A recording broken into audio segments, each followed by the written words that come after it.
안녕하세요. 맥가이버 TV입니다.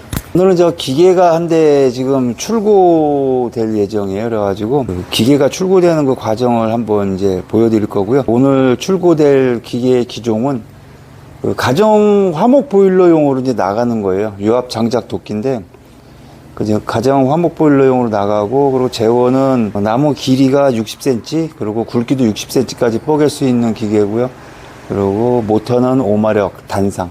가정용이기 때문에 5마력 단상으로 나가고요. 이 기계를 일단은 조립은 지금 거의 다 돼 있고요. 돼 있는 상태에서 이제 그 유압 작동료는 아직 안 들어있어요. 그래서 유압 작동료 넣고 테스트하고 압력 세팅하고 포장 작업하고 그러고 이제 발송이 되거든요. 그래서 그 과정을 한번 이제 보여드리겠습니다. 혼자서 되게 쉽게 이동이 가능합니다.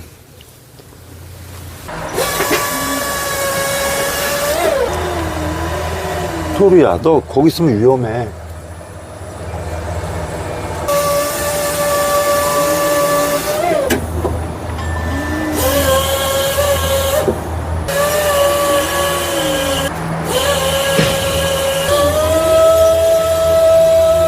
자, 오일 주입구에다가 오일 양은 40리터가 들어갑니다. 40리터.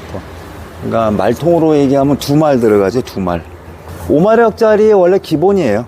2말 들어가는 게. 그래야 열 발산될 때 이제 열을 좀 식히는 역할을 같이 하거든요.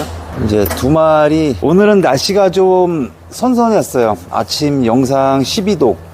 그래서 지금 잠바를 입었는데, 날이 좀 추우면은 아무래도 오일이 좀 돼서 내려오는 시간이 좀 걸립니다. 그리고 이 기계는 옆에 보시면은 유명계가 있어요. 이렇게. 이게 유압 작동료 탱크고요. 이렇게 옆에 보시면은 유명계가 있기 때문에 맨 처음에 시운전할 때 실린더 안에 하고 호수 라인 같은 데하고 다 오일이 차야 되기 때문에 여유 있게 집어넣어줘야 돼요. 그래서 하이선까지 넣지 않고 그 이상 거의 고정 볼트 있는 데까지 다 집어넣고 시운전을 하게 되면 이제 적당선까지 올라오게 되고요. 그리고 실린더가 상승 하강함에 따라서 실린더 안에 내용적으로 실린더 로드가 채웠다 빠졌다 하는 부피의 변화 때문에 유명계의 오일량이 수시로 바뀝니다. 이거는 모든 장비도 마찬가지예요. 근데 잘 모르시는 분들은 실린더 로드가 내려오면은 안에 내용적을 실린더 로드가 차지했던 부분을 오일로 채워주기 때문에 오일량이 줄어요. 그리고 이제 실린더가 올라가면 불어나고. 그건 당연한 거고요. 그건 이상이 있는 건 아니에요, 기계에. 일단은 여기 하이선 이상까지 일단 채워야 돼요. 호수를 좀 연결해 놓고 다른 일을 하다 보면 몰라요. 이게 넘어간 건지 안 넘어간 건지. 왜냐하면 오일 자체가 저희는 S-오일 정품을 쓰기 때문에 오일 색깔이 완전히 물처럼 투명해요. 유명계도 지금 아크릴, 투명 아크릴이라 오일이 다 차도 이게 찬 건지 안 찬 건지 식별이 안 되거든요. 그래서 지켜보고 있어야 돼요. 야, 껌딱지, 껌딱지. 어휴. 지금 테스트를 하기 위해서 배선을 임시로 저희가 이제 사용하는 건데, 저희가 권장하는 거는 6스퀘어를 권장해요. 왜냐하면 이 모터라는 거는 맨 처음에 작동을 할 때 기동전류라는 게 작동하거든요. 근데 기동전류는 평상시 먹는 전기의 약 5배까지 전기를 순간적으로 먹기 때문에 배선은 무조건 굵으면 굵을수록 너무 과대하게 굵게 할 필요는 없지만은 굵을수록 전류량이 잘 통하고 저항값이 적어지기 때문에 모터에는 상당히 좋아요. 그렇기 때문에 웬만하면 굵은 배선을 써주시는 게 좋고요. 지금 오일이 다 찼거든요. 오일이 다 차서 일단은 저희가 테스트용 선도 연결했으니까 이제 시운전을 하겠습니다. 오일을 보충하거나 다시 또 주입하실 때는 여기 노란색 오일 주입구를 갖다가 열어서 넣으시면 되고요. 그리고 모든 오일 뚜껑은 숨을 쉴 수 있어야 돼요. 왜냐하면 실린더가 들어갔다 나왔다 할 때마다 이 탱크 안에 공기가 실린더가 움직일 때마다 같이 숨을 쉬어서 외부에 공기가 들어왔다 나갔다 해야 돼요. 그렇기 때문에 왜냐하면 오일량이 줄었다가 늘어났다를 반복하기 때문에 오일량이 주는 것만큼 공기가 유입돼야 되고 늘어나는 것만큼 다시 공기를 배출해야 되거든요. 그래서 만약에 완전히 그 뚜껑을 밀폐시키게 되면은 여기 진공이 생겼다 압이 생겼다를 반복하게 되면은 기계가 내구성도 떨어지겠지만 더 중요한 거는 이 탱크 자체를 강하게 만들지 않으면은 나중에 그걸 못 이겨내요. 그 압력에 의해서. 네, 지금 40리터 오일을 다 넣었고요. 그리고 제가 지금 이 기계에 대해서 각 부분에 대한 명칭에 대한 설명, 그러니까 역할에 대한 설명하고, 그리고 이제 저희 기계를 이거 구입하시는 분들이 그걸 참고도 하시고, 그리고 구입을 안 하신 분들도 뭐 괜찮을 것 같아요. 그냥 조금이라도 어떠한 유압에 대한 지식을 배우실 수 있기 때문에 그 제가 설명을 하겠습니다. 이 모터는 가정용이기 때문에 5마력 단상 모터하고요. 원래 유압 펌프를 연결하는 방법이 두 가지예요. 크게 나누면 직결 타입이 있고 카플링 타입이 있는데 5마력 정도까지는 그렇게 고마력이 아니고 유압 압력이 높지가 않기 때문에 거의 대부분 직결 타입을 씁니다. 근데 5마력이 넘으면은 얘기가 틀려져요. 모터가 5마력까지는 단상 220V용이 나오는데 5마력 이상은 단상 220V 전용 모터가 없어요, 국내에. 다 3상으로 이제 넘어가기 때문에 380V용으로 넘어가거든요. 그 선 극수도 틀리고 그렇기 때문에 가정용 5마력은 저희가 220V용으로 그 사용을 하고, 그리고 유압 펌프를 직결 타입으로 연결했습니다. 그리고 여기 보시면은 저희는 나중에라도 혹시라도 이 실린더 로드가 도끼날이 흘러내림을 방지하기 위해서 체크밸브를 사용해요. 저희는 여기 지금 체크밸브를 지금 P라인에 설치를 했고요. 그리고 여기 보시면은 이 유압 실린더가 기성품이 아니에요. 저희는 기성품을 사용을 안 해요. 왜냐하면 기성품은 내구성이 확실히 떨어져요. 왜냐하면 로드도 가늘고, 이걸 곡강 튜브라고 부르거든요. 기성품은 곡강 튜브의 파이프 두께가 5mm가 기본으로 나와요. 근데 이거는 7.5mm를 썼고요. 그리고 로드도 원래 이게 내경이 90mm짜리 실린더인데, 내경이 90mm일 경우에는 로드가 보통 한 40이나 45mm를 쓰거든요, 지름을. 많이 두껍게 쓰는 경우가 이제 50mm를 써요. 근데 요거는 로드가 60mm에요. 지금 60mm 이상은 더 못 키워요. 왜냐하면 실린더 내경의 비율을 맞춰야 되기 때문에 이 안에 또 패킹이 들어가야 되기 때문에 그 두께까지 계산해서 제작을 하기 때문에 60mm 이상은 못 키우거든요. 그래서 맥시멈으로 지금 60mm 키운 거고요. 그리고 요것도 마찬가지로 지금 실린더가 꽂히는 플랜치 부분에 플랜치를 하나 더 9mm를 더 보강을 했어요.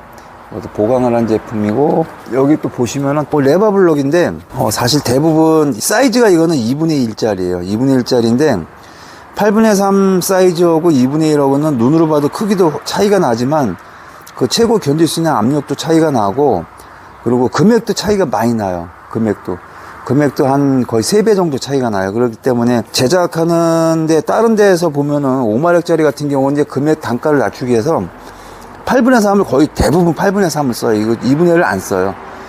금액이 좀 많이 비싸다 보니까. 근데 저희는 8분의 3을 안 써요. 왜냐하면 높은 압력을 견디지 못하는 것도 그렇지만 미세 조정이 안 돼요. 저희가 이제 이거 레바 블럭을 배송할 때는 저희가 꽂질 않아요. 왜냐하면 여기다 꽂아갖고 나오면은 다른 물건하고 부딪혀서 여기 파손이 된 적이 한 번 있었어요. 그래갖고 레바 블럭, 레바는 저희가 항상 빼서 이 안에다 넣어서 보내드리니까요. 구입하시는 분들은 여기서 지금 저처럼 이렇게 빼셔가지고 이렇게 수평으로 꽂으시면 돼요. 이렇게도 꽂을 수 있어요. 꽂을 수 있지만 이렇게 하면 나무를 뻐개는 과정에 이게 나무에 파손이 되는 일이 발생하기 때문에 꼭 수평으로 약간 높게 수평으로 해서 꽂아 쓰시면 되고요.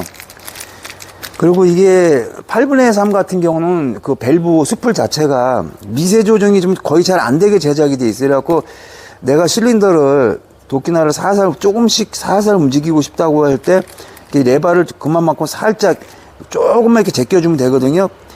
근데 8분의 3은 그게 안 돼요. 이렇게 레바를 살짝만 제끼면은 이 레바 블록 구조 자체가 배압이 걸려버려요. 배압이라는 건 뭐냐면 전체 라인에 압이 확 걸려갖고 작동이 안 되는 걸 얘기하는 거거든요. 이거 물론 이제 압이 꽉 찬 걸 배압이라고 하는데 거기에다 작동까지 안 돼요. 압이 전체 라인에 꽉 차고 100% 압이 걸리면서 작동마저도 안 돼요. 그게 8분의 3짜리 또 단점 중에 아주 큰 단점이에요. 근데 2분의 1 같은 경우는 약간 소량의 미세하게 진짜 실린더가 아주 조금 움직이는구나 라고 느낄 수 있을 만큼까지도 조정이 다 돼요. 이 제품은.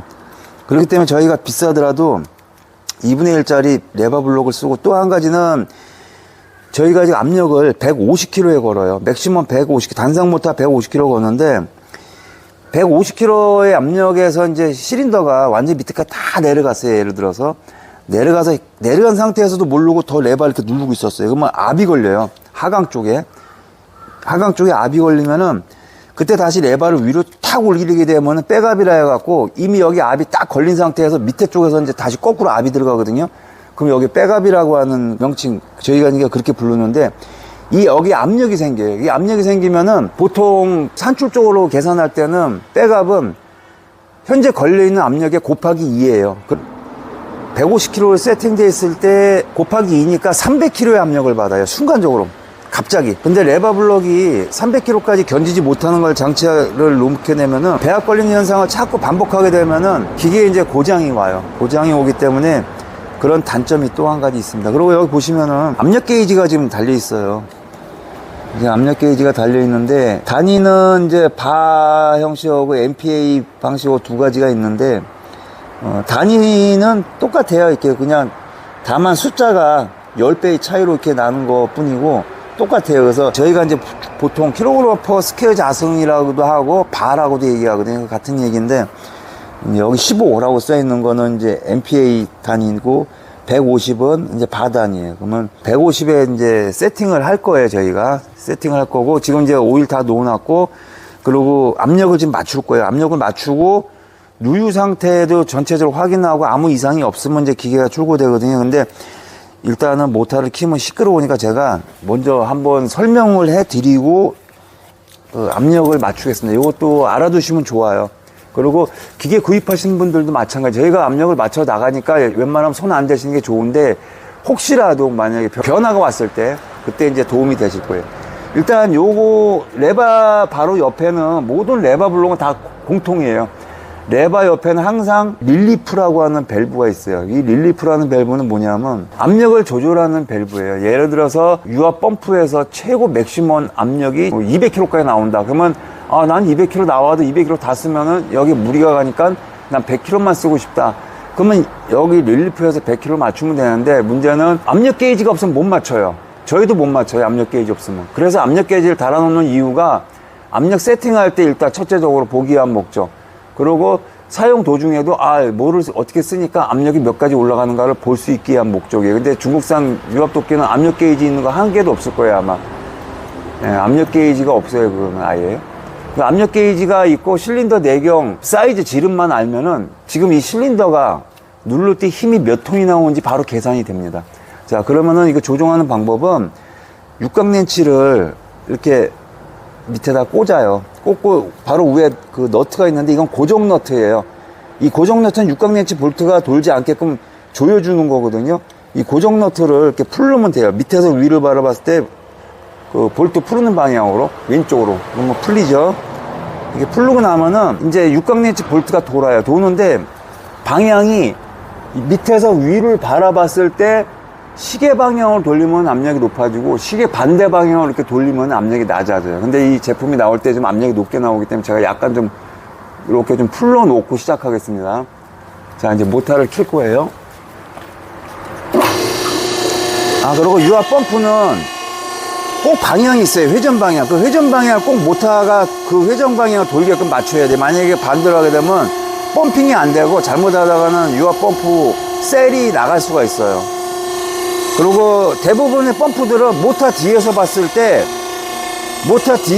시계 방향으로 돌아야 돼요. 대부분의 그 공업용 기어 펌프들은요, 시계 방향. 아닌 것들도 있지만 대부분이 시계 방향이에요. 그래서 저희 같은 경우 헷갈리지 않게 해야 돼. 회전 방향 스티커를 붙여놨거든요. 자, 그리고 이제 한번 지금 이 턱턱대고 내리는 현상은 왜 그러냐면요, 제가 설명을 드릴게요. 이때까지 다 내려야 돼요, 처음에는. 자, 딱 소리 났죠? 더 이상 안 내려가죠. 지금 실린더가 맨 처음에 부드럽게 쭉, 유압이니까 부드럽게 쭉 내려와야 된다라고 생각하죠. 근데 지금 턱턱턱턱 로봇처럼 내려왔어요. 왜 그러냐면은 이 실린더가 새 거라 그래요. 모든 게 다 새 거라. 새 거는 어떨까요? 이 속에 뭐가 들어있을까요? 공기가 들어있어요. 공기. 유압 작동료가 이 속에 들어있는 게 아니고 완전 새 제품이 이제 처음 작동하는 거기 때문에 이 속에 다 공기가 들어있는 거예요. 공기가 들어있는데, 유압 펌프에서 유압 작동료를 펌핑을 해가지고 이쪽으로 이렇게 보내면 어떤 일이 생기냐 하면은, 이 안에는 다 공기가 들어있는데 유압 작동료가 이제 압력이 발생해서 쭉 들어오다 보니까 실린더가 부드럽게 움직이지 않고 공기가 압축이 쭉 되면, 그러니까 실린더 로드가 새 거는 원래 잘 안 빠져요. 이게 어느 정도 힘을 가해야 빠지거든요. 그래서 이제 유압이 들어오면서 이 안에 공기가 압축이 되니까 압축이 쭉 되다가 이제 어느 한계점이 되면 실린더 로드가 힘이 세네, 내가 좀 움직이겠다 그러면 툭 하고 움직이는 거예요. 움직이다가 다시 실린더 로드가 뻑뻑한 그 성향이 있다 보니까 딱 멈추는 거예요. 그러면 유압 오일은 계속 압력으로 밀고 들어오면은 또 이 안에 공기가 압축이 되고 그럼 또 다시 툭 하고 내려오고 그 현상을 반복적으로 하기 때문에 이렇게 한 거고요. 그리고 이제 여기 보시면 올라갈 때는 얘기가 틀려요, 이제.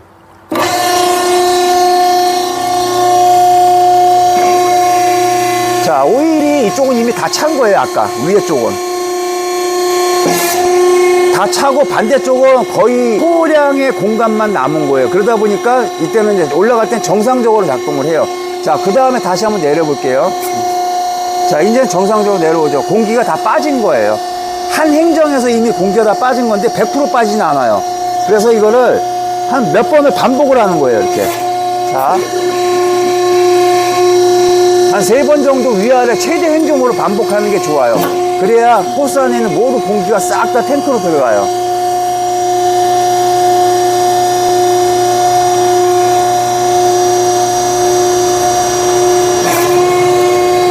다 내려갈 때 찍세고 소리가 나죠. 이게 배합이 걸리는 현상이에요. 그리고 이제 제가 압력을 맞춰 보겠습니다.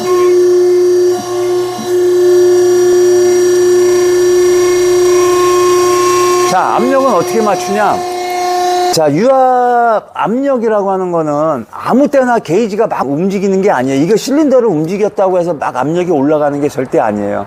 이 압력 게이지는 유압의 실린더 계통에 힘을 받을 때만 받은 양만큼만 움직이게 돼 있어요. 자, 그래서 우리가 빈 실린더만 움직일 때는 게이지가 거의 안 올라가요. 제가 이제 실린더를 내릴 때와 올릴 때 모션에서 압력 게이지가 얼마큼 움직이는가 한번 보여드리겠습니다. 자, 내릴 때예요. 자, 압력 게이지가 전혀 안 움직여요. 힘이 무부하예요. 힘이 전혀 받지가 않기 때문에 내릴 때는 전혀 압력 게이지가 올라가지 않아요. 자, 올라갈 때 보세요. 올라갈 때 좀 올라갑니다. 자, 올라가죠. 10바 정도 올라갔어요. 10바. 자, 내릴 때는 하나도 안 올라가는데, 자, 10바 정도 올라갔어요. 자, 여기서 하나 제가 또 꿀팁을 드릴게요. 올라갈 때는 왜 10바가 올라가냐면, 내려갈 때와 올라갈 때하고 실린더에다 오일을 채워주는 오일 유량이 틀려요. 왜냐하면, 실린더가 내려오면은 이 실린더 로드가 이 속에 이미 들어가 있잖아요. 이렇게. 들어가 있는데 내릴 때는 이쪽으로 오일이 들어가거든요. 그러면서 미는 거예요. 그럼 쭉 빠져요. 그럼 어떤 현상이 생길까요? 실린더 로드가 이 속에서 빠져요. 빠지면은 이 실린더 피스톤이 만약에 여기 있으면 여기에는 피스톤도 있고 로드가 있잖아요. 그럼 로드가 이미 파이프 속에 들어있어요. 그럼 어떻게 돼요? 오일 양이. 이쪽 밑에 방향은 오일 양이 많이 안 들어있어요. 그리고 이외에는 어떨까요? 아무것도 없으니까 통짜니까 오일이 많이 들어있죠. 그러면은 오일을 많이 채우게 되면 그만큼 유량이 많이 필요할 때에는 아까 같이 압력을 안 받아요. 근데 거꾸로 자, 피스톤이 여기 있는데 밑으로 오일을 집어넣어서 압력을 발생시키게 되면은 피스톤 로드가 공간을 같이 차지해요. 오일 양하고. 그러면 어떻게 되겠어요? 유량이 빠른 현상이 발생을 해요. 그러면 실린더 속도가 빨라져요. 빨라지면서 빠른 것만큼 압력이 올라가게 돼 있어요. 근데 자, 여기서 중요한 거는 실린더가 그래서 내려올 때는 속도가 느리고 항상 들어갈 때는 속도가 빠른 이유가 그것 때문에 그런 거고, 또한 왜냐하면 실린더 로드가 내용적으로 같이 메꿔주기 때문에. 그리고 또 한 가지는 어떤 분들은 저희 거 말고 이제 타사 제품을 쓰시다가 저희 건 이렇게 실린더 로드가 들어갈 때 압력이 많이 올라가요. 그런 분들이 있어요. 그게 왜 그러냐 하면은 저희는 이게 호수가 레바 블록도 2분의 1이고 호수 니플 모든 게 2분의 1이에요. 근데 예를 들어서 자, 레바 블록을 8분의 3으로 작은 거로 바꿔요. 그리고 호수 니플 모든 걸 다 작은 거로 바꿔요. 그럼 어떻게 되냐면은 니플 구멍이 이만했던 게 이렇게 작아져 버려요. 결국은. 자, 그러면은 펌프에서는 이미 CC가 정해져서 토출량이 이미 정해져 있는데 구멍이 이만했다가 이렇게 작아진다고 생각해 보세요. 토출량은 똑같은데 구멍이 작아지면 어떻게 돼요? 병목 현상이 생기는 거예요, 결국은. 그러면은 이 전개통에 얘가 그 어떠한 행위를 하지 않고 그냥 단순하게 상하작용만 해도 압력이 발생을 해요. 압력 자체가 발생을 해요. 왜? 유량이 빨리빨리 통과하고 싶은데 내가 여기 구멍을 빡빡 통과하고 싶은데 통과가 안 돼. 왜? 구멍이 작으니까. 그러면 어떻게 돼요? 압이 발생해요. 그러면은 지금 저희 거는 일부러 구멍을 크게 하기 위해서 실린더도 저희가 주문 제작할 때 4분의 3 닛불을 써요. 지금 여기 닛불도 이게 2분의 1이 아니라 4, 3에서 2일짜리를 써요. 일부러. 왜? 잔압을 없애기 위해서. 토출량을 원활하게 하기 위해서. 그렇기 때문에 지금 올라갈 때 10바밖에 안 올라가는 거예요. 근데 이걸 만약에 8분의 3으로 바꾸게 되면 얘기가 틀려져요. 물론 밸브 질도 떨어지고 내구성도 떨어지지만은 평상시에 일을 하지 않고 움직이는 것 자체만으로도 더 많은 힘을 써야 되기 때문에 전기료도 더 먹고 모다에도 무리가 가고 기계 전체적으로도 내구성이 떨어지는 현상이 발생을 해요.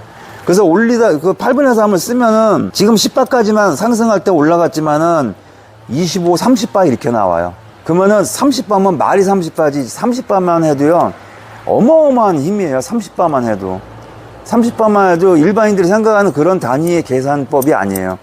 톤 단위로 따지면 이게 지금 배경이 90에 150km까지 갔을 때 누르는 힘이 9.5톤이에요. 그러면 30바면은 5분의 1이거든요. 그럼 벌써 1톤이 넘어요. 30바만 해도 얘가 누르는 힘이 1톤이 넘는 힘이 여기 작용하는 거예요. 1톤이 넘는 힘이 계속. 나무 뽀개지도 않고 빈 도끼날만 움직여도 1톤 이상의 힘이 계속 작용하는 거예요. 그럼 어떻게 했어요? 기계가 얼마나 힘들겠어요? 스스로 열도 더 많이 발생되고. 그렇기 때문에 실린더가 내려왔다 올라갔다 할 때 압력 게이지가 많이 움직이는 기계는 전체적으로 유압 라인의 호수 닛불 사이즈를 더 키워줘야 된다. 레바 블록도 사이즈를 키워줘야 된다. 그 뜻이에요. 그래서 그렇게 만든 기계는 잘못 만든 기계예요. 자, 그러면 제가 이제 압력을 맞출 때 방법을 알려드리겠습니다. 압력은 그러니까 아무 때나 이게 맞춰지는 게 아니고 실린더가 더 이상 못 내려갔는데 더 잠깐 이걸 내릴 거나 아니면 다 올라갔어요. 다 올라갔는데 더 이상 못 올라가. 근데도 살짝 한 1, 2초간 이거를 이렇게 딱 더 제끼고 있으면서 그때 이제 압력이 올라가요. 왜? 더 이상 얘가 움직이지 못하는데 여기선 계속 힘쓰라고 명령을 하잖아요. 그러면은 그때는 이제 압력이 올라가요. 그럴 때 잽싸게 얼렁 이게 몇 킬로까지 올라가나 딱 봐둬야 돼요. 그리고 딱 이걸 중립에 놓으셔야 돼요. 왜? 계속 제끼고 있으면 배압이 걸리기 때문에 기계가 빨리 손상이 가요. 펌프도 빨리 나가고. 그렇기 때문에 잠깐 한 2, 3초 사이 이렇게 얼른 보시면 돼요. 제가 이제 한번 보여드리겠습니다. 자, 제가 올릴 거예요. 저는 올려서 보여드릴 거예요. 자, 지금 115kg예요. 115kg. 그러면은 35kg를 더 올려야 돼요. 지금 원래는 이게 압력이 높게 나와서 아까 제가 풀렸잖아요. 약하게. 자, 그러면은 이제 15kg를 맞출 거기 때문에 겨울에는 15kg 안 맞추시는 게 좋아요. 오일이 될 때 맞출 때는 그때는 140 정도에 맞추시는 게 좋고. 자, 밑에서 위에 봤을 때 시계 방향을 좀 돌려보겠습니다. 자, 요만큼 돌렸어요. 다시 한번 올려볼게요. 자, 지금 120 나왔어요. 좀 더 조여요. 자, 130 더 조여요. 140 좀 넘었고 145. 자, 150 다시 한번 150 좀 넘었으니까 약간 풀을게요. 자, 150 나오죠. 150. 자, 그러면은 이제 압력을 원하는 대로 맞춘 거예요. 밑에서 위에 봤을 때 시계 방향은 압력이 높아지고 시계 반대 방향 압력이 낮아지고. 자, 이 고정 버튼을 꼭 조여야 돼요. 이거 안 조이고 그냥 이 상태 다 맞췄네요 놔두면 이 진동 때문에 이게 돌아요. 돌다 보면 압력이 변화가 생겨요. 그렇기 때문에 고정 너트가 있는 거거든요. 이건 보통 2분의 1짜리는 13mm예요. 자, 이게 따라 돌면 안 돼요. 육각렌치가. 그래서 이거를 꽉 잡아주고 잡아준 상태에서 꼭 조여주셔야 돼요. 따라 돌면 안 돼요. 그럼 압력이 또 변화가 생기니까. 자, 됐습니다. 이제 압력 끝. 압력 조정 끝난 거예요. 자, 그리고 유압은 압력이 발생하지 않은 데서는 잘 세는 걸 몰라요. 그래서 일부러 상승 A포트, B포트 쪽으로 배압을 일부러 줘가지고 압력을 몇 번씩 줘가지고 압력을 주게 되면 닛불이 만약에 뭐 조금이라도 덜 조여졌다든가 어디에 불량이 있으면은 거기서 오일이 새거든요. 자, 그러면 제가 이제 배압을 A포트, B포트 쪽으로 다 계속 작동을 한번 시켜보겠습니다. 위로는 아까 몇 번 압력 맞추느라 했으니까 밑에 부분으로 하강 쪽으로.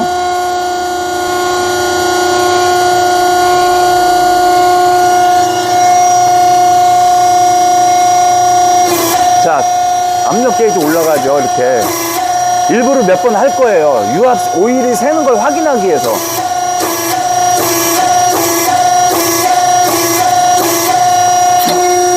자, 올릴 때 척 소리가 나죠. 여기서 이게 배합 받았던 게 이제 풀리는 소리예요. 그게. 근데 이거는 속도가 그렇게 빠른 기계가 아니기 때문에 반대쪽에 압력이 배합이 이렇게 많이 걸리진 않아요. 근데 이제 이거는 펌프가 11cc라 11cc이기 때문에 이렇게 많이 안 걸리는데, 펌프가 예를 들어서 뭐 같은 실린더 내경 90ml 쓰는데 펌프가 뭐 30몇 cc 이렇게 된다던가 그러면은 그런 그 기계들은 유량 통과량이 너무 많고, 실린더 내경은 90에다가 막 그 닛불은 그냥 4분의 3짜리 호스 이만한 거 막 쓰고 그러거든요. 저희 그냥 공장용 기계들이 그래요. 속도가 굉장히 빠른 걸 요구하는 기계들 같은 경우는, 그런 기계들은 이제 지금과 같이 완전히 내려갔다가 힘 받은 상태에 다시 올리면은 그런 기계는 백압이 많이 걸려요. 그럴 때는 실린더에서 땅땅 소리가 나요. 실린더 자체 내에서 벌써 압이 빡빡 걸리는 소리가. 자, 그러면 이제 제가 오일이 새는 데 있는지 없는지 일일이 점검을 다 한번 해보고요.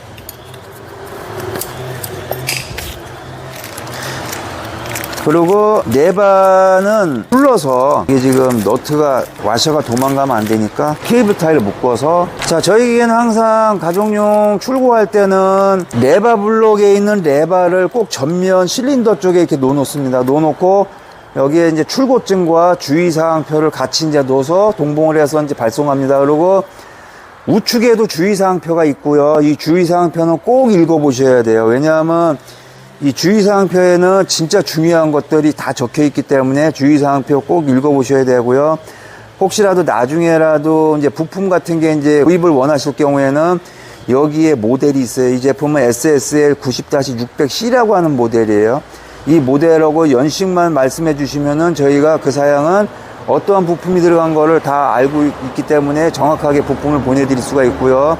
그리고 이제 혹시라도 나중에 이제 오랜 기간이 돼서 호스를 많이 교체하게 되면은, 지금 탱크에 있는 호스하고, 그리고 이제 그 레바 블록에서 탱크로 이제 들어가는 드레인 호스 같은 거, 이런 거는 압이 발생이 안 되는 구간이에요. 그렇게 지금 4분의 3짜리 굵은 거 두 개는 압이 발생 안 하는 호스이기 때문에 와이어가 원와이어를 찍으시면 돼요. 원와이어, 투와이어까지는 필요 없어요. 원와이어, 투와이어는 가격 차이가 있어요. 그리고 압력 견디는 것도 틀리고.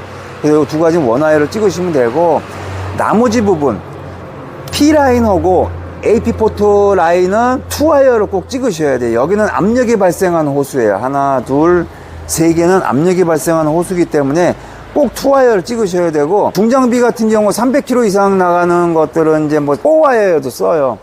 4와이어도 쓰지만은 4와이어까지 절대 찍으실 필요 없어요. 어차피 이거는 압력이 150km 밖에 안 나가는 거기 때문에 4와이어 찍으실 필요 없고, 단상 모터 같은 경우는 그걸 갖다가 반대로 모터 회전을 반대로 하게 되면은 이게 배선이 4가닥이 나와요. 4가닥. 그러면 뭐 예를 들어서 14, 23으로 체결을 했다. 1번과 4번, 2번과 3번을 이렇게 연결했다 그러면 그 방향하고 또 이 선을 이렇게 서로 바꿔주게 되면 그게 또 반대로 돌게 되거든요. 단상 같은 경우는. 그리고 삼상 같은 경우는 그게 보통 6국을 쓰게 되면은 1, 2, 3을 RST로 연결할 따로 이렇게 하나씩 해주시면 되고요. 그리고 4, 5, 6번을 이렇게 같이 묶어주셔야 돼요. 꼭. 이게 만약에 묶은 게 하나라도 이탈이 돼버리면 모다가 웅웅대고 타버려요. 제대로 출력도 하나도 안 나오고. 그래서 요 세 가지는 꼭 접지가 서로가 잘 뭉쳐지게끔 웬만하면 단자를 찍어갖고 다시 거기다 볼트로 꽉 채워주시는 게 좋아요. 그리고 그 절연 테이프 꼭 감아주시고요.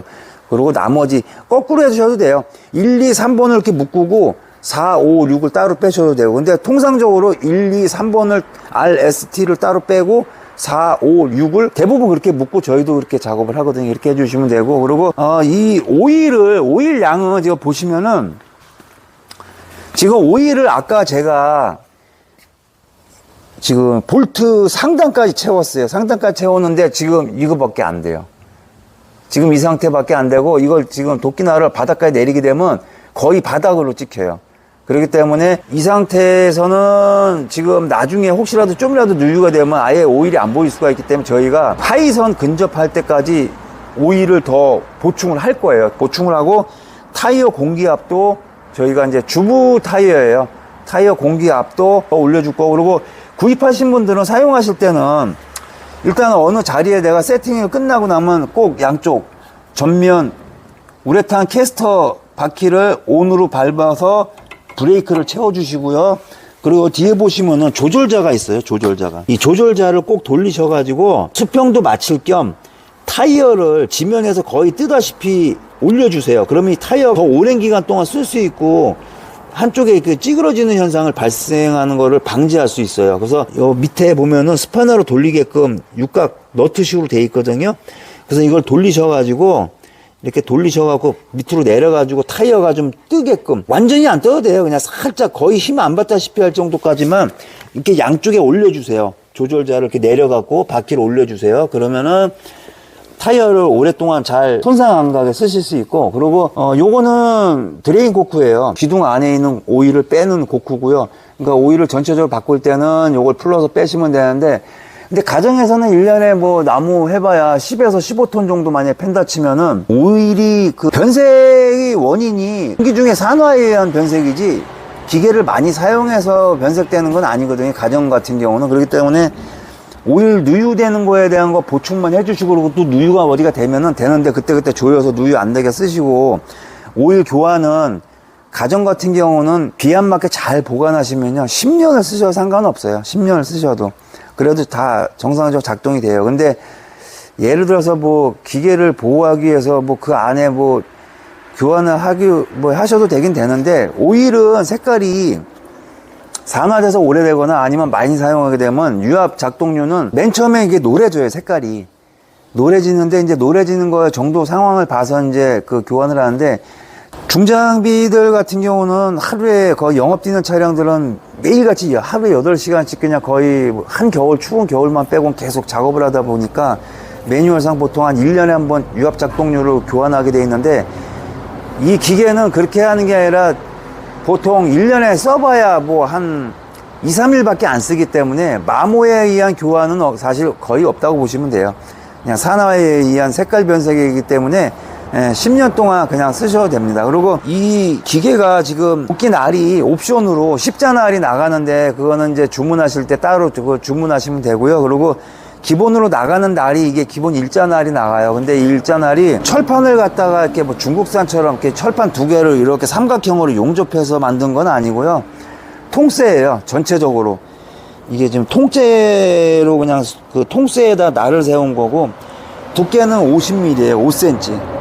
두께는 5cm에다 통째이기 때문에 잊어버리지만 않으시면은 이 도끼날을 다시 살 일은 없어요. 살 일은 없고, 그리고 옵션으로 십자날도 나가지만 일자 광폭날을 해가지고 폭이, 이거는 13cm예요. 13cm인데 30cm 날이 있어요. 이거보다 더 얍삭하게 생겼고, 그것도 옵션날로 따로 나가는데, 만약에 나는 그냥 이거보다 차라리 가격 차이로 좀 돈을 더 주고 나는 넓은 날을 쓰고 싶다 그러면 미리 말씀해 주시면 돼요. 그러면 이제 그 날로 나갈 수 있는데, 대신에 난 십자날만 필요하니까 십자날만 주고 이거 다 빼주세요 그러면은 저희가 기계 출고를 안 해요. 왜냐하면 제가 장작 공장 7년도 하면서도 제가 많은 경험을 해봤기 때문에, 십자날만 갖고 있게 되면은 나무가 옹이가 심하든 어떻든 무조건 십자날 날이 하나밖에 없으니까 무조건 그거로 작업할 수밖에 없잖아요. 그러다 보면 십자날로 못 보게 하는 나무가 굉장히 많아요, 사실은. 그러면 그걸 기를 쓰고 뻐개겠다고 계속 배합 주고 눌러대면은 기계가 빨리 망가져요. 그래서 이거 기본 날은 무조건 같이 나가야 되고, 나머지 옵션을 구매를 하셔야 되는데, 일자 광폭날은 예외예요. 왜냐하면 일자 광폭날은 날 자체가 날선이 얍삭하기 때문에 지금 일자 기본 날 못지않게 다 거의 못 보겠는 나무 없어요. 그렇기 때문에 기계에 무리도 크게 안 가고, 그래서 그 날만 추가로 구매를 하실 수 있고, 십자날은 무조건 이 기본날 나가고 추가로 구매하셔야 돼요. 기계를 보호하기 차원에서. 구조적으로 모든 게 다 노출이 되어 있어요. 노출이 되어 있기 때문에 저희가 AS는 가정용은 1년을 해드리지만 직접 출장 가서 그 AS는 하지는 않아요. 왜냐하면 이 기계 단가 자체가, 여기가 파주시예요. 우리나라 가장 높은 꼭대기에 있는 데인데, 부산에 이게 만약 제품이 갔는데 단순하게 뭐 하나 잠깐 교환하는 것 때문에 파주에서 부산을 갔다 올 수가 없어요. 이 금액에 팔아가지고는. 그렇게 해서 만약에 뭐 부산을 2번 갔다 왔다 그러면 오히려 적자 볼 수가 있어요. 그렇기 때문에 뭐 유압 펌프, 보면은 뻔해요. 이거 호수, 양쪽 닛볼 풀르고, 이 볼트 2개 풀르면 그냥 빠져요. 모든 게 구조가 다 눈에 드러나고 간단하기 때문에, 예를 들어서 모터를 뺀다 그러면은, 여기 닛볼 2개를 일단은 빼야 돼요. 안 빼면 이 볼트가, 고정 볼트가 안 풀리니까. 그럼 양쪽에 닛볼 2개 풀르고, 그리고 유압 펌프 고정 볼트 2개 풀르면 이게 쑥 빠지죠. 그럼 나머지는 배선 빼고, 이 볼트 4개만 풀르면 모터가 쑥 바로 빠져요. 그러니까 눈으로만 봐도 못 풀르면 뭐 빠지겠구나 하고 그러니까 완전 기계치신 분들은 모르겠지만 그 정도 수준만 아니면은 다 눈에 두드러지게 보이기 때문에 걱정은 안 하셔도 될 것 같아요. 그래서 부품을 떼서 보내주시면 유상이든 무상이든 이제 다 저희가 이제 조달을 해드리고, 그리고 무상 AS 기간에 만약에 그런 일이 발생하게 되면 저희가 부품값, 택배비 같은 거를 저희가 다 부담하고요. 유상일 경우에 이제 다 이제 사용자가 부담하시면 되고요. 자, 그리고 이제 제가 오일 누유가 있는지를 한번 확인을 해 볼게요. 지금 이쪽에는 오일을 탱크에 빨아들이는 부분이라 거의 누유가 생길 수는 없고, 원래는 여기에 지금 유니온이라는 거를 만약에 밑에다 탱크를 설치할 경우 유니온을 주로 쓰는데 저희는 유니온을 쓰지 않고 아예 그냥 호수를 썼어요. 그래갖고 유유되는 게 거의 현저하게 많이 줄어들죠. 이렇게 되면은. 참고사항으로 이게 저희가 이 모델이 나가기 시작한 지는 지금 한 14년이 좀 넘은 것 같아요. 그러면서 이제 부분적으로 이제 더 계속 개선이 돼서 나갔거든요. 개선이 돼서 나갔는데 14년 동안 지금 저희가 나간 물건들이 AS는 지금까지 딱 2개 걸렸어요. 14년 동안 딱 2건. 2건이 걸렸는데, 유상 같은 경우는 이제 실린더 로드를 휘는 것 때문에 걸린 경우가 좀 덜어 많이 있는데, 한 10대 중에 1대 정도 꼴로 있는데, 무상으로 이제 AS 걸린 건 딱 2건밖에 없는데, 이 안에, 뚜껑을 열면 이 안에 콘덴서가 들어있어요. 콘덴서가 들어있고, 여기 보시면 볼트 10mm 볼트가 4개가 꽂혀 있거든요. 고정해주기 위해서. 여기가 볼트가 이제 이렇게 장볼트가 10가지 나와요, 이게. 근데 여기 너트 풀린 거. 볼트 하나가 너트가 풀렸어요. 그거 한 건. 그거는 이제 모터 조립할 때 좀 덜 조였었나봐요, 모터 회사에서. 그거 한 건하고 또 한 가지는 레바블럭. 이게 레바블럭이 14년 만에 딱 1개 분량이 나왔어요, 14년 동안에. 그 레바블럭이 하나 불량인 적이 있었어요. 이게 그 충청도 교회에 나간 제품인데, 그래서 이제 레바블럭을 교체해 드린 적이 있어요. 그거예요. 14년 동안에 고장난 거는 그거고. 자, 그리고 최종적으로 제가 저희 기계뿐만 아니라 타사 제품도 마찬가지예요. 모든 기계에 공통적인 거예요. 하나 결정적인 거 하나 알려드릴게요. 지금 어떤 분들은 이거 가이드바도 없이 이거 로드 금방 쉬는 거 아니냐. 물론 가이드바가 있어도 제대로 만들지 않는 게 대한민국에 굴러다니는 진짜 기계들 거의 태반이에요. 실효성이 90% 이상 다 없어요. 그래서 저희는 가이드바를 설치 안 하고, 가이드바 대신 로드도 굵게 하고, 도끼날을 여러 개로 편리사항에 이제 교체하게끔 하기 위해서 일부러 가이드바를 설치 안 하는 거, 저희가 장작 공장 하면서 그런 거를 이제 연구한 거예요. 가이드바 없이도 로드가 쉬지 않게 쓰는 방법. 그거는 단순해요. 제가 이제 보여드릴게요. 이 모든 나무는 옹이라는 게 있어요. 그러면 옹이는 똑바르지가 않고 나무가 절단목이 이렇게 있으면 항상 옹이는 결이 거꾸로 엎어놓으면 이렇게 되고, 똑바로 올려놓으면 안쪽으로 사선이 이렇게 도끼날이 쉬는 현상이 발생하는데, 어쨌든 나무를 자란 방향이든 자라는 거꾸로 방향이든 무조건 도끼날은 옆으로 쉬게 돼 있어요. 그러면은 옹이 있는 것만 도끼날을 5cm 내렸다 1cm 올렸다 5cm 내렸다 1cm 올렸다 반복하시면요 절대 로드 아닙니다.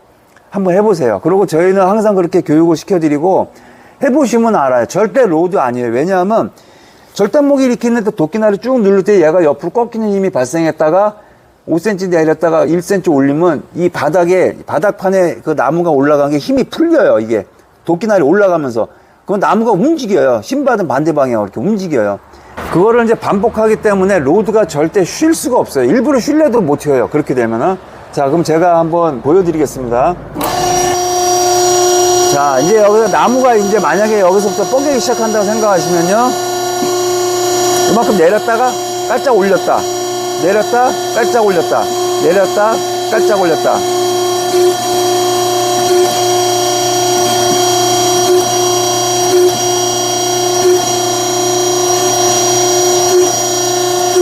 이렇게 쓰시면 돼요.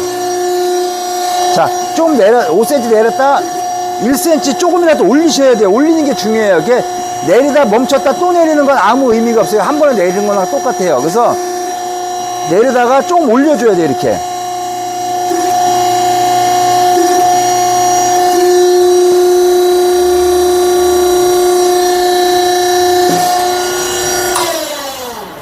자, 중요한 거는 내리다가 멈췄다가 다시 내리는 거는 한 번에 내리는 거랑 똑같은 거예요. 자세히 한번 생각해 보시면은 감이 오실 거예요.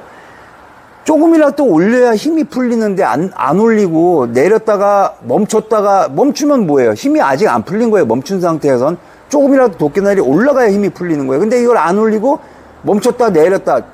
저는 손님한테 그 소리 듣고 좀 개인적으로 굉장히 황당했어요. 내리다가 멈췄다 다시 내리는 거는 한 번에 내리는 거랑 똑같은 건데, 아니 내가 내리다가 멈췄다 내리다가 멈췄다 이렇게 뻐겠는데 로드가 휘었다는 거예요. 제 입장에서 굉장히 황당한 얘기죠. 그분한테는 멈춰도 되는 거로 이제 생각을 하신 거고, 그렇기 때문에 멈췄다는 물론 멈춰야 되지만은 조금이라도 올리는 게 중요한 거예요. 조금이라도 올리시면은 절대 로드가 아니는데, 어차피 가이드바가 설치되어 있는 기계들도 마찬가지예요. 그 기계도 그렇게 쓰셔야 돼요. 난 가이드바 양쪽 잡고 있는데, 대한민국의 유압도끼 가이드바 양쪽에 제대로 설치한 기계 저는 거의 본 적이 없어요.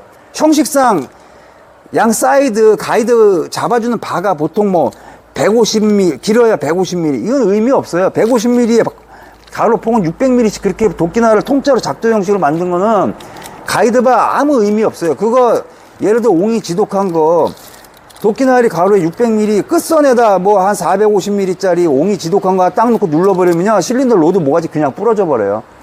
그렇게 원래 만드는 게, 진짜 제대로 만들려면 프레스 형식으로 만드셔야 돼요.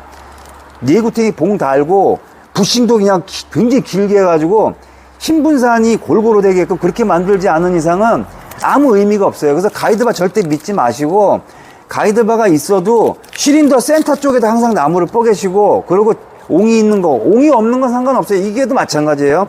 옹이 없는 건 그냥 한 번에 쭉쭉 내리시면 돼요. 옹이 있는 거에 대해서만 꼭 그렇게 뽀개시면 기계가 절대 망가지지 않는다는 거. 그리고 그 절단목이 눈으로 봤을 때 이렇게 있으면 가지가 있는 부분을 자르는 게 눈으로 보이잖아요. 근데 가지 자르는 부분이 전혀 안 보여요. 예를 들어서 안 보이는데 어느 한쪽 면이 이렇게 혹이 이렇게 볼록 난 것 나무들 보신 적 있을 거예요.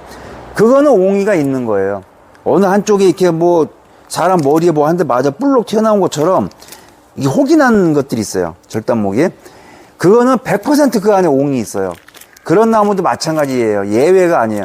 그거는 왜 그런 현상이 생기냐면, 나무가 어렸을 때 가지를 쳐준다고 뚝 자르면은 그 나무가 더 크고 자라면서 이 잘랐던 게 표피가 자라면서 얘를 갖다 묻혀버려요. 이렇게 묻어버리고 나가요. 이렇게 겉으로 묻어나가요. 이렇게. 그럼 그 와중에서 그 자리는 더 볼록 튀어나와요. 나무 껍질이. 그래서 혹이 생기는 거예요. 그런 거 뻐개보면 영락없이 그 속에 어렸을 때 가지 친 그 가지 옹이 결이 그대로 들어있어요. 그런 것도 예외는 아니에요. 예를 들어서 가지를 친 게 어린 가지 진짜 이렇게 가느다란 걸 친 거는 사실 의미 없고 괜찮은데, 가지를 진짜 뭐 어른 발목 종아리 많은 걸 딱 쳤어요. 예를 들어서. 근데 그 나무가 향후 예를 들어서 뭐 60년을 막 더 살았어요. 예를 들어서 품종에 따라서 틀리지만 60년 더 살면 걔가 묻혀버려요. 묻혀버리면 이제 그런 현상이 생기고, 이렇게 굵은 나무가 이미 속에 들어있으면은 로드가 그런 거 같은 경우 그냥 내리면 무조건 휘어요. 이제 그런 나무를 이제 말씀을 드리는 거예요. 자, 그러면은 이제 오늘 제가 기계에 대한 설명을 여기까지 드리고, 앞으로 이제 도움이 좀 많이 되셨으면 좋겠고요. 지금부터 이제 전기 다 제거하고 오일도 새지 않기 때문에 이제 포장 작업을 들어가겠습니다.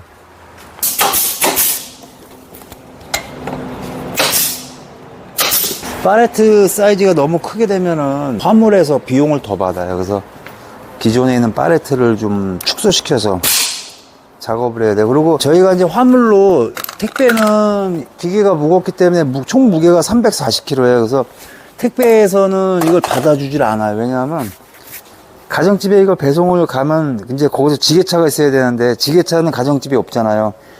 그러면 미리 전화를 하고 몇 시에 도착한다고 얘기를 해놔도 받으시는 분이 그 시간에 맞춰서 지게차를 미리 준비하시면 되는데, 서로 시간이 잘 안 맞는 경우가 많아요. 그렇다 보니까 택배사에서 이제 택배를 안 받아줘요. 화물로 갑니다. 화물로. 저희가 경동 화물로 가는데, 이제 화물이 가게 되면은 도착 영업소에서 전화가 가요. 뭐, 물건이 도착했으니까 찾아가시라. 그러면은 찾아가러 이제 화물차를 가지고 가셔야 돼요. 그 렉스턴 스포츠 같은 거 그런 차들도 가능은 해요. 이 높이가, 팔레트 높이까지 따지면 한 2m 나와요. 높이가 2m 나오기 때문에 거기에 맞는 차를 가지고 가시면은, 탑차 같은 경우, 저상 같은 경우는 안 들어갈 수가 있어요. 1톤 차 같은 경우는.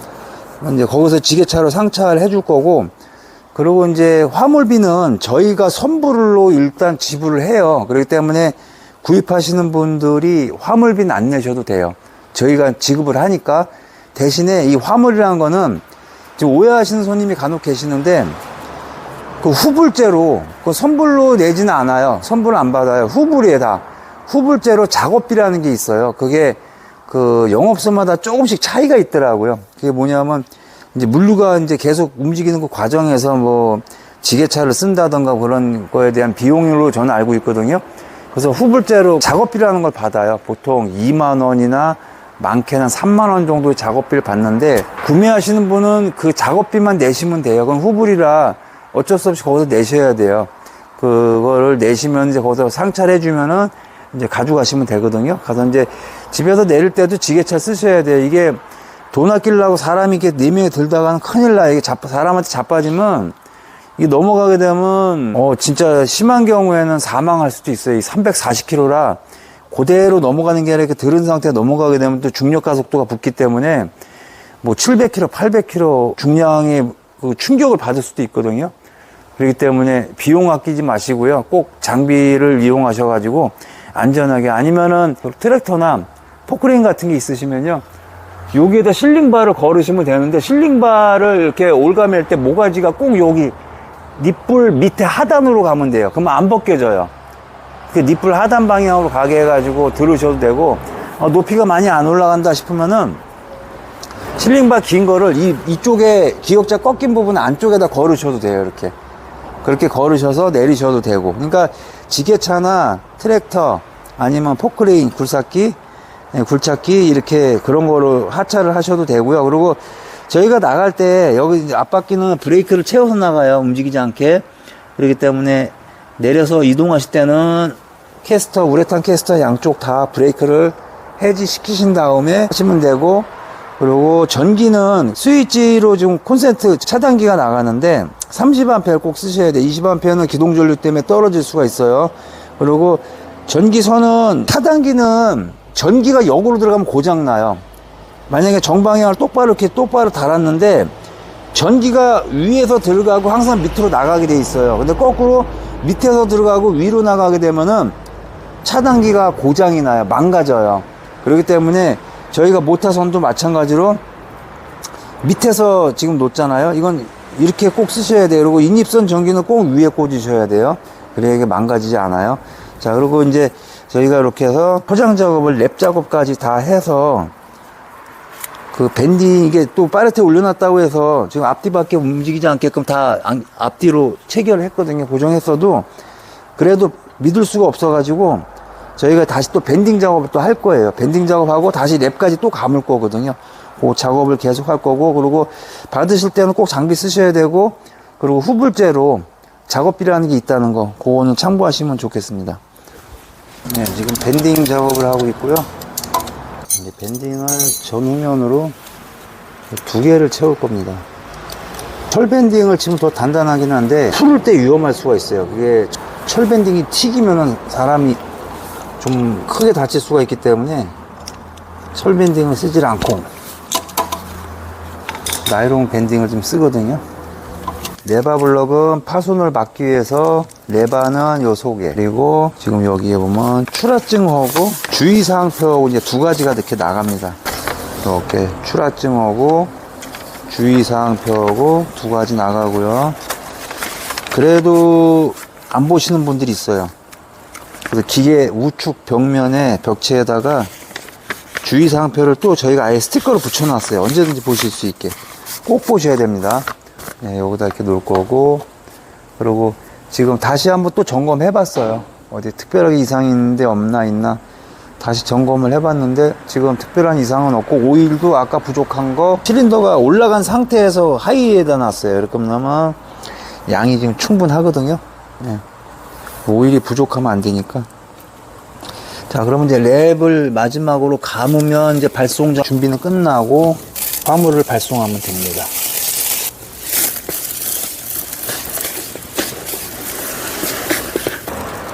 이게 혹시나 도끼날이 돌아가지고 빠지는 걸 방지를 해야 될 것 같아요. 그래서 도끼날이 돌지 않게